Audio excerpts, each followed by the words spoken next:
She originally replaced Kathleen Turner on the daytime soap opera The Doctors, and then appeared with her in the iconic film Body Heat. She has spent 2 tours of duty on One Life to Live, but is best known for her role as Reva Shane on Guiding Light. Even though she's already written her autobiography, I'm Just Saying, she continues to work in film, television, and on stage, and she never fails to entertain her fans. Hello, I'm Ernie Manouse. Coming up on Interviews, our conversation with 4-time Emmy Award-winning actor Kim Zimmer.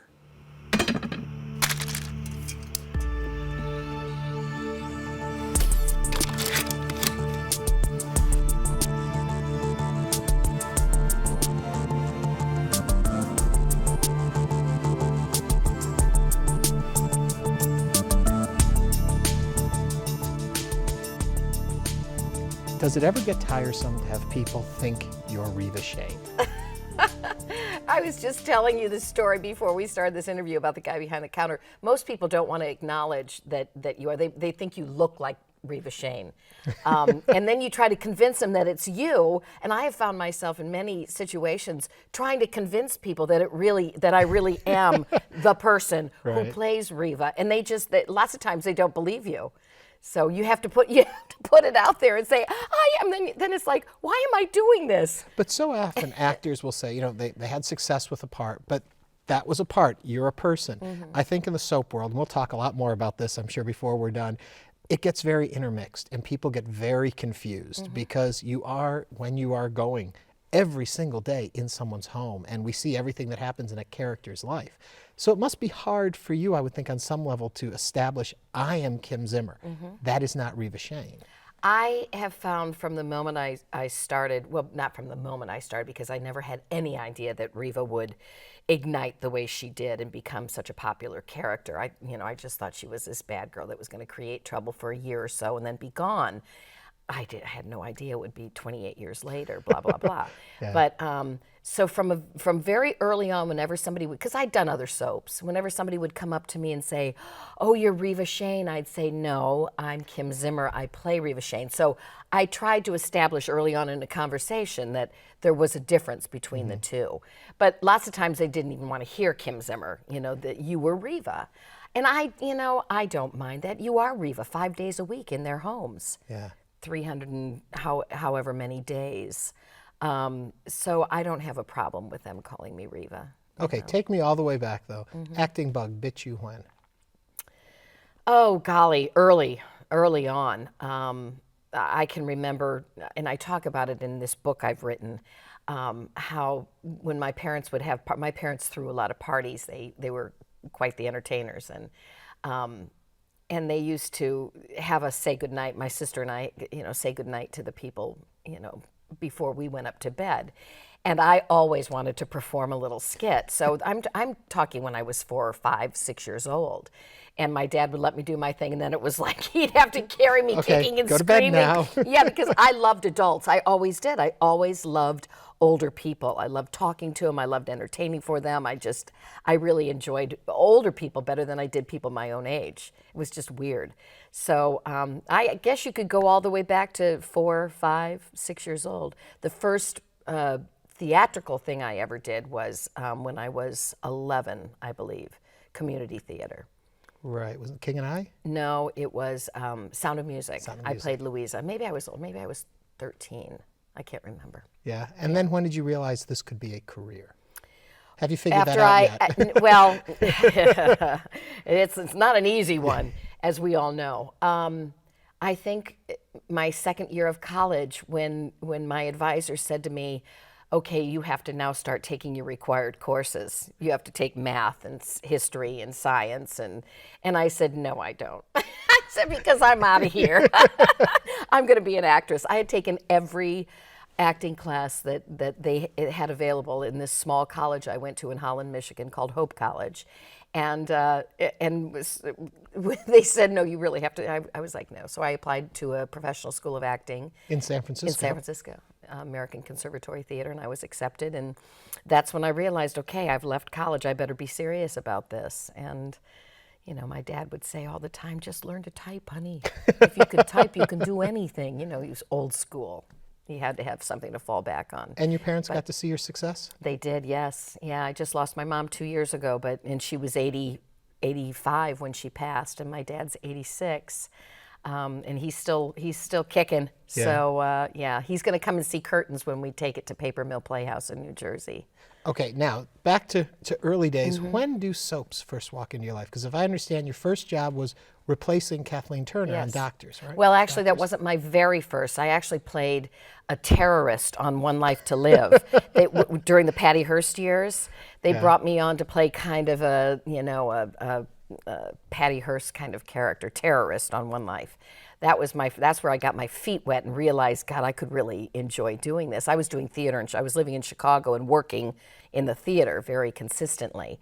And I did that, and I was like, but yes, the Doctors was my first official contract I signed. What made you think that work would work for you? I mean, if you're doing theater work, when you first found out about soaps, was it a way to make a buck, to be an employed actor? What was the draw there? It was all of that. It was the fact that it was a consistent paycheck. It was more money than I'd ever seen, even though it was like $450 an episode. It was a half-hour show.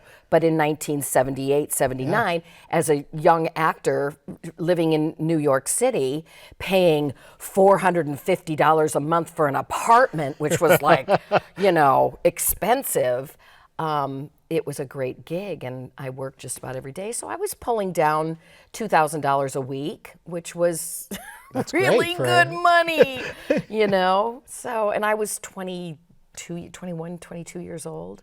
At that point, are you thinking soaps are going to be the way I'm going to go, or soaps No. there while I'm doing theater, while I'm doing Yes, I thought it was going to be the thing to pay the bills while I pursued my theatrical career. But then my husband and I, who would become my husband, we were living together in an apartment in Manhattan, and we'd been together for 6 years already. And when we finally decided we wanted to get married, and the only reason we really wanted to get married was because we wanted to start a family. We both came from very traditional families where you're married if you want to start a family. So we got married, and within 9 months we had our first child. And then I realized that this was a great gig to have if we wanted to have a family. Right. It would provide us the financing we needed to, maybe at some point buy a house, have some more kids, which eventually we did. And so it became, we call it the golden handcuffs, doing soaps. Yeah. Because most people that I worked with all started out in the theater, and that was really where they were going to spend the rest of their life. But that doesn't pay the mortgage, it doesn't pay the bills, it doesn't pay the gas or the heating or anything. I mean, some people can make it work, but it wasn't the way I wanted to live my life in New York. While you're doing it, desire to be on the stage the whole time, or are you comfortable where you're No, I always desired to be on the stage, and I always made a point of, it worked out that every time my contract, over all the 28 years, every time my contract came up for negotiation, I worked at that I will sign again, but I want 3 weeks off to go and do this musical here, that musical there, that straight play here. So at least every 3 years I got to do some theater. Yeah. And I also was able to do some other theater at Montclair State University. I did several plays there where they'd work around my schedule. We'd rehearse in the evenings so that I could do the soap during the day. I made it work. Yeah. But then once I started having children, I really wanted to spend that time at home. I worked enough on the soap, and I was just as satisfied, being a mom and working the soap during the day. Okay, before we get into that, Body Heat. When does that play into? Because you've already done the Doctors, correct? Right.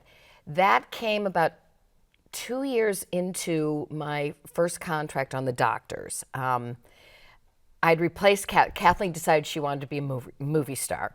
And so she said, I quit, and I think she fully expected them to come back and say, no, okay, we'll offer you the sun, the moon, and the stars. Please don't leave. And in the meantime, they were auditioning women. They saw my audition, and they fell in love with me. And she decided she wanted to, have her job back on the Doctors. And they said, no, we've moved on. So Kathleen went on to audition for this incredible movie, Body Heat, and I was up for that role as well. But was it the SAG strike? The SAG strike hit, and the movie got pushed, and then I got too involved in the doctors to even be considered for that leading role. And so they came, the casting director, Wally Nasita, came back to me and said, but there's this other role that would work wonderfully with your soap schedule if you're interested in playing it. It's a look-alike. And I was like, so it was just so ironic that Kathleen and I played the same role on the soap and then played look-alikes on, in Body Heat. It's such a pivotal part of the plot of Body Heat. Yes. Your part. But it's got to be kept secret. Yes. So when you have a hit movie, did it cripple how you could go out and sell yourself? Because that's such an important gotcha in the film. No, because I had nobody really knew how big how iconic that movie was going to be for any of them. I mean, that was a lot of those people's first movies. It was Ted Danson's first movie. It was Mickey Rourke's first movie. It was Kathleen's first movie. I think Bill Hurt had done Altered States before, but it was his second movie. Yeah. And I was just doing a job. It was a free trip to West Palm Beach, Florida. I got to hang out with Richard Crenna. I mean, I spent 2 wonderful days with Richard Crenna. But I do remember Larry Kasdan, the director, coming up before we shot that scene in the gazebo and saying to me, okay, this is what this part is about. When you turn around, when he says, hey, lady, you want to, when you turn around, it's going to be your face filling, it's an extreme close-up of you filling the screen. And then he walked away and he said, okay, let's do it, let's shoot it. And I was like, oh my God. And the rest, as they say, is history. Yeah. So, Reaction first time you saw it on the screen? It was wonderful. Really? Oh my God. Most people go, oh, I'll never see myself again. But it was just, it was wonderful because I didn't have to sit there and sweat it because it was such a short little, it was 30 seconds of glory and then it was done, but no, I loved it. Okay. I loved it. Shortly after that, maybe not shortly in real life terms, but career-wise, comes Guiding Light.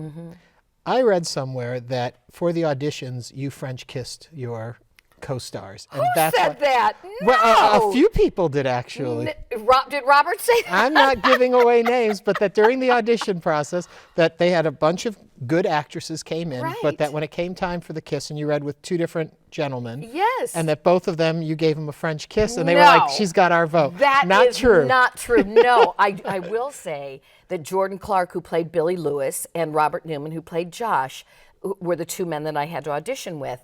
And Jordan has, to this day, the juiciest, sweetest lips to kiss, but there were no tongues. Okay. There were no tongues. No, I am going on record and saying there were no tongues. No, I had to audition men one time, and I auditioned like 8 men, and a guy, I almost bit him because he stuck his tongue down my throat, and I was like, oh, no. Oh, it was just, no. Okay, let me try this other story then. First French kiss you had, next door neighbor named Brad. He had a glass eye. Oh, Brad King. Oh my God, you've dug deep. Is that Brad true? Brad King, yeah. Yeah, he had a tree house, and all the neighborhood kids used to go up in his tree house, and he had a glass eye, and he would take it out and show us. So it was Brad King, and then there was another boy who used to come and visit his grandparents who lived down the street from us, who would come from Ohio. I think he was from Ohio. And he really was the one that taught everybody how to French kiss because he was the older boy from Ohio. So he was really, but Brad King was the one that I had a little crush on who did have a glass eye, yeah. Okay, did all of that set you up to be the perfect Riva?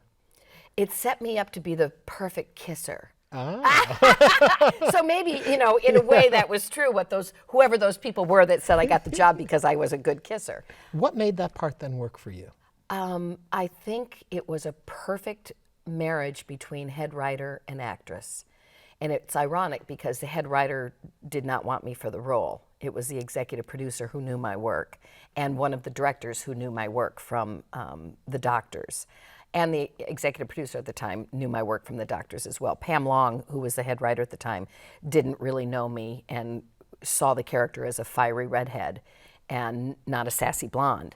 And I changed her mind on that. And from that day on, we had terrible fights and knockdown dragouts, and all because of our love for Riva. And it really became, it was this perfect blend of writer and actress. And she was an actress for years, so she understood my passion. Right. Help me understand, help all of us understand, what is the connection between the actor playing the role in a soap and the character itself? How involved are you? I read somewhere you were doing an interview where you said, I know a week ahead when we see the script what's going to happen, Right. but long arcs you know. How much is discussed with you? How much are you free? Well, you don't even really know long arcs. I mean, I used to know early on with Riva, with Pam, because Pam wrote these elaborate, what we called Bibles, which were the 6-month story layout. A lot of head writers didn't do that, but Pam wrote them like novels. She's brilliant. So she would sneak them to me, and so I kind of did know. I wasn't supposed to know, but she liked me to be, even though I didn't want to know, she liked me to be aware of where we were going with the character, which I really had so much respect for in that regards. Most writers like to protect their material and don't want the actor to see it beforehand, because then they can mishy-gosh with it and destroy their works of art, even though we know the character is almost better than the writers do, because we have to play them. We have to live in their skin. See, I think it would be a very hard relationship, because I think both feel ownership to the character. Absolutely. And how do you decide who really gets the final word? That's where the trust between the writer and the actor comes in. Yeah. But I think there are a lot of writers that pray to God the actor will spin it into gold, because they're just, cranking it out, and they have to. I mean, you're writing story for 35 people on an hour show, so it becomes cranking it out. Yeah. And I think they're hopeful that the actor will, in some way, make it magical and wonderful. And I think that's what I did with Riva. Pam gave me wonderful, words to spin into how Riva was going to live them. Yeah. So now I don't want to geek out too much for our audience, but here I'm going to go. There is the Sunny Solita line, yes. storyline that went on with Michelle Forbes, is playing Sunny and Solita, and Sunny again. I had read, though, there's a scene on a bridge, and that it really was very difficult to shoot that scene. Yes, it was very intense. Michelle was exhausted and from playing the two roles, and she'd come from film, I think, where you have a lot of time to absorb the material and before you're asked to do it, and there's a lot of stopping, and on soaps you come in and you bang it out. And we got up on that bridge, and it was they had built this incredible bridge. We were in a new studio, and they had rain, and the studio was freezing cold, and she had a mini breakdown on the bridge, and they didn't want to stop, and she was like, shaking and trembling, not as Sunny or Solita, I think she was at the time, but as Michelle. And I was like, no, we have to stop. I don't know what's going on, but she was flipping out. And I don't want to put out there that she was not. She wasn't. She was exhausted mentally and physically at her breaking point, and she broke. And I can remember saying, I asked my prop guy, God bless him, Mikey, he's in heaven now. I remember getting down, so we did stop, and we got her down and got her warmed up, and they got everything they needed, thank God. We didn't have to get her back up on the bridge. And I remember going to Mikey and saying, I need something to drink. And he brought me a glass of water, and I said, no, I need something to drink, something that looks like water. Yeah. And from that moment on, it became a joke between Mikey and I. Whenever he saw me getting, he'd go, do you need something to drink? You need a glass of water? And I'd be like, no. But yeah, that was that. I bring all that up because I think a lot of people have the idea that a soap opera actor comes in, reads some lines, and walks away. Oh, no. And when it's successful and it's working, you folks are dedicated actors working very hard on this craft. Yeah, it's, we get a bad rap a lot from theatrically trained actors who think that daytime is just schlock. Like you said, you come in, you do a couple lines, you get a paycheck, and you go home. I used to love it when we'd get Broadway actors or movie stars come in and do a day shot on the show, and by the end of the day they were like this: we are not worthy. Yeah. The work you guys do is unbelievable. At a point, 1990, I guess, you decide you're going to leave soaps. and you go off into the world. And there were a lot of wonderful things you did during there. People will know you Yeah. from a Seinfeld episode, different stuff, an episode of Designing Women. Very poignant, very one of those my special first episodes. sitcoms, and I had to play the abused wife. You know, I was like, "What's this about?" And you were Charlene's cousin who Yes. was abused. It was their Emmy episode that year. Yeah. Yeah, So why go back to the soaps? because it was work I didn't like. Going in and showing up, unless I had gotten a regular gig on a nighttime show, but even that, it just takes too long. Well, Models Inc. You had a. I did, but there's a lot of sitting around, and I'm not a sitting around person. I need to. That's why the soaps fit who I was, because, like you said, you get in, you do 90 pages of dialogue, you work it. You go home, you eat, you play with your kids, you get in the bathtub, and you study your lines for the next day, and it's constant. Nighttime television, they take 8 days to shoot 1 hour. We shot it in a day. Yeah. We shot it in 12, 14, 16 hours. There was just too much downtime for me. Now, it's also the fact that nobody was offering me, contract roles on nighttime shows on silver platters. There were a lot of film stars at the time that I went out to do television and film. There was a SAG strike, so all those film actors were turning to television. So my competition changed too. I read somewhere you said that you're not a great auditioner. No, I'm a terrible auditioner. But I would think after that first stint on Guiding Light, people would know your work, know what you're capable of. Why doesn't that translate? I don't know, and they're still to this day. I mean, it's getting better.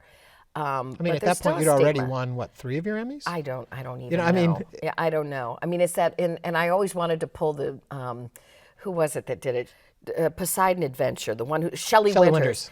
Went into an audition with some young punk, kid that was auditioning her, and he didn't know who she was, and he said, "So, what have you done?" And she had, because she was sick of it, she had 2 of her Oscars, or she had 1 Oscar or something, and she pulled it out of her bag and plopped it on the desk and said, "That's what I've done. What have you done, you little?" So that's what it is. You get these people in positions that are making, decisions about your future, who don't have a clue as to, who you are or what you've done. And I don't know. Who knows? Maybe I'm not the best actor in the world. To a lot. I mean, who knows? Yeah. Maybe I had blue eyes. They wanted someone with brown eyes. They have no imagination. Let's put it that way.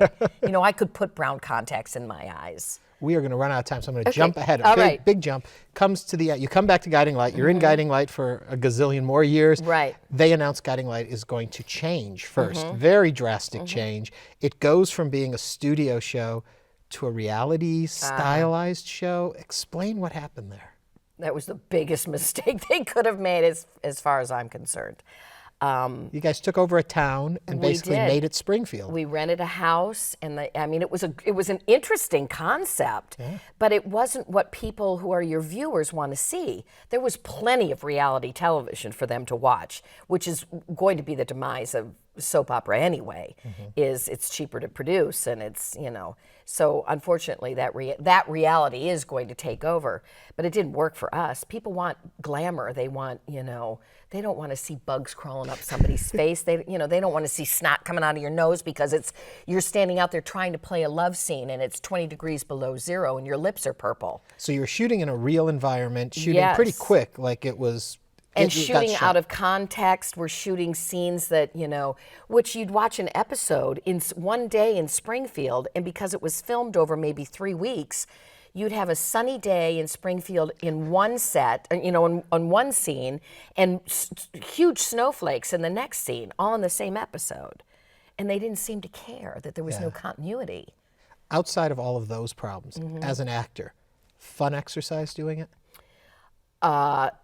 I wouldn't say fun. It was an exercise. It was an exercise. Yeah. There were a lot of problems with it. It was fun for the actors because we all bonded.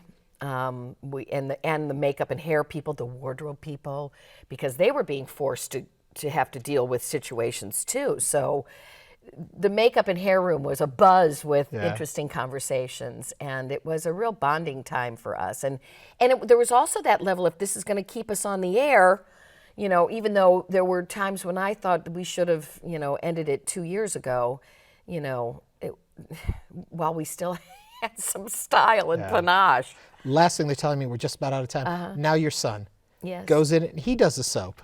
How do you feel?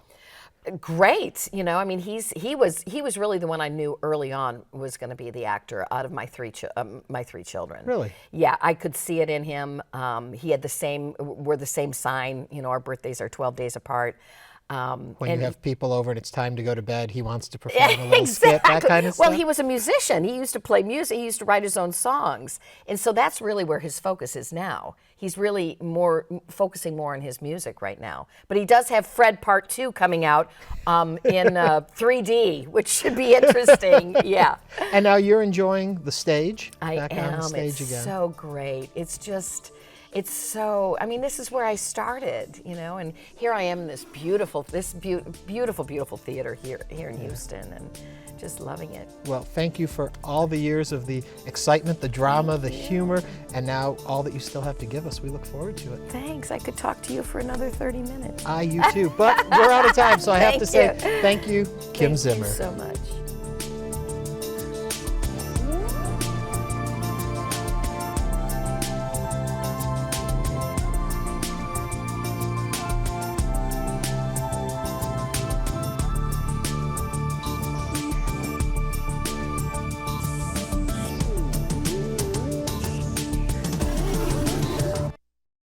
To order a DVD of this or any episode of InnerVIEWS, please visit HoustonPBS.org.